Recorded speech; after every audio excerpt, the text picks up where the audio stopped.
आई आई मला हिरवे रसगुल्ले दे ना.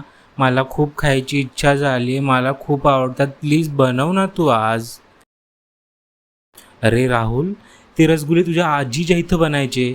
आता इथं नाहीत मिळणार तुला आणि उन्हाळा संपलाय ना, तुझ्या सुट्ट्या संपलेत. तू का हट्ट करतोयस?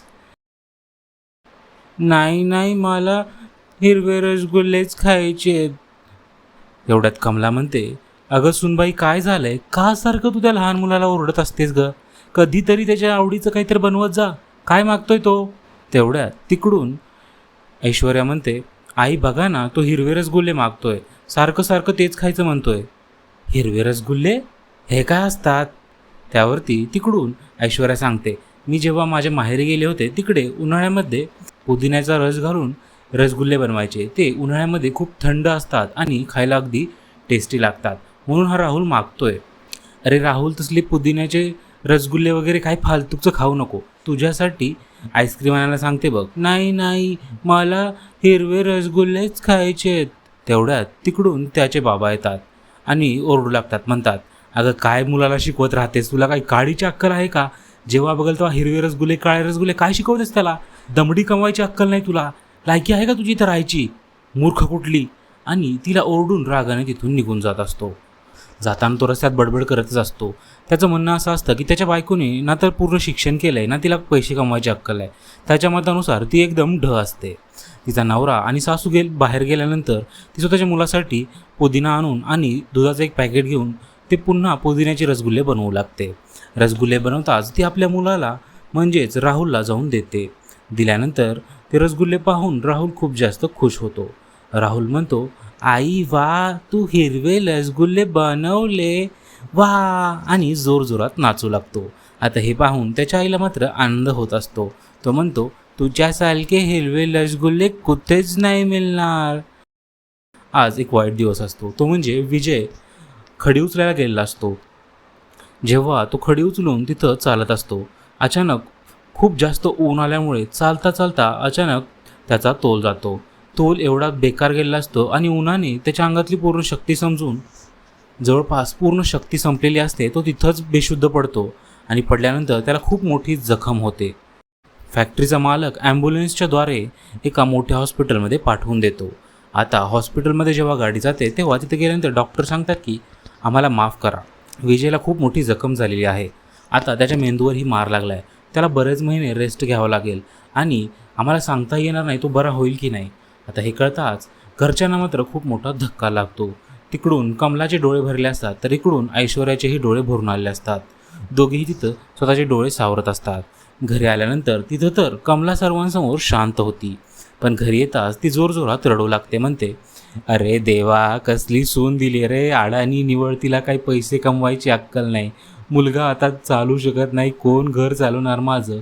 आणि ती जोरजोरात देवाला शिव्या देत रडत असते. तेवढ्यात आपण पाहतो की हिचं देवाशी बोलणं चालू असतं. तिकडून छोटा राहुल येतो. छोटा राहुल आल्यानंतर तो विचारतो, आजी आजी काय झालं, तू का लढतेस?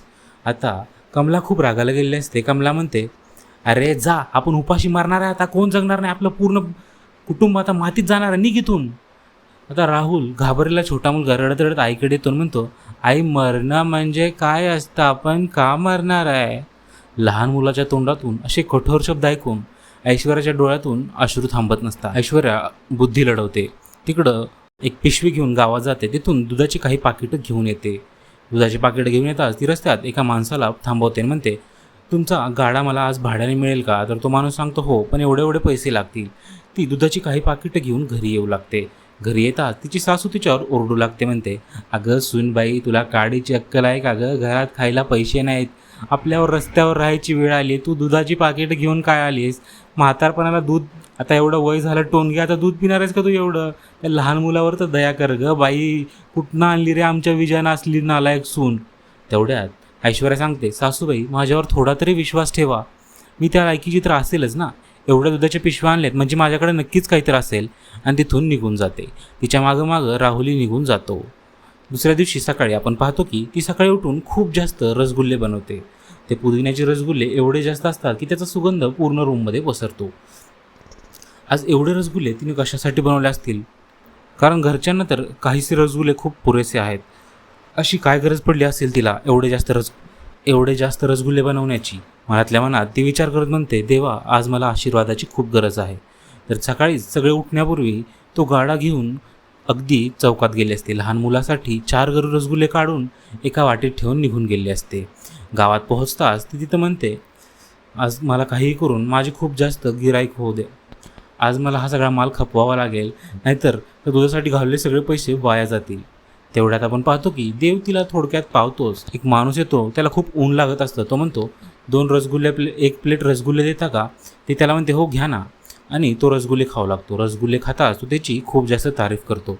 म्हणतो, उन्हाळ्यामध्ये असे रसगुल्ले मिळणे म्हणजे नशीबच लागतं. ताई, बरं झालं तुम्ही इथं गाडा टाकलाय, आम्ही खूप नशिबान आहोत. ती मनातल्या मनात खुश होते. आता त्या माणसाचं पाहून खूप लोक तिथं येऊ लागतात आणि रसगुल्ले मागू लागतात. आता प्रत्येकजण एक प्लेट रसगुल्ले खाऊ लागतो आणि तिची खूप तारीफ करू लागतो. बघता बघता पूर्ण गावामध्ये तिच्या हिरव्या रसगुल्ल्यांची चर्चा होते. पण गावी एवढा पुदिना नसल्यामुळे तिला समजत नाही. ती आईला फोन करते आणि आईला म्हणते, आई, मला पुदिन्याची खूप गरज आहे. तू गाठोड्यावरून पुदिना पाठवू शकते का? बसमधून एक गाठोडं पुदिना पाठवून देते. आता हळूहळू तिचे रसगुल्ले पूर्ण शहरामध्ये एका गल्लीत फेमस होऊ लागतात. झोमॅटो, स्विगीसारख्या मोठमोठ्या ऑनलाईन डिलिव्हरी ॲपवरती तिचे रसगुल्ले फेमस होतात. इकडे तिच्या नवऱ्याची ट्रीटमेंट चांगली होते. यांचं घर खूप श्रीमंत बनतं आणि सगळे आनंदाने राहू लागतात. तिचा नवरा येऊन माफी मागतो आणि हात जोडून म्हणतो, मला माफ कर ऐश्वर्या, माझी चूक झाली गं. मी सोन्याला दगड समजत होतो. तू आज दाखवून दिलं की एक बाई काय करू शकते. आणि यांचं बोलणं चालू असतं तेवढ्या तिची सासू येऊन ही माफी मागते आणि म्हणते, ऐश्वर्या, मला माफ कर. मीही तुला कधी चांगलं बोलले नाही, नेहमी छळच केला आहे. तेवढं असूनही तू आमच्यासाठी एवढं सगळं केलं. दोघेही हात जोडून माफी मागतात. तर ऐश्वर्या त्यांना माफ करून टाकते आणि म्हणते, कधीही आपण कोणाचाही तिरस्कार करू नये. मित्रांनो, आम्ही इथं नवीन आहोत. जर आपल्याला ही गोष्ट आवडली असेल तर प्लीज ना लाईक व सबस्क्राईब करा. आमच्यासाठी ती खूप जास्त असेल.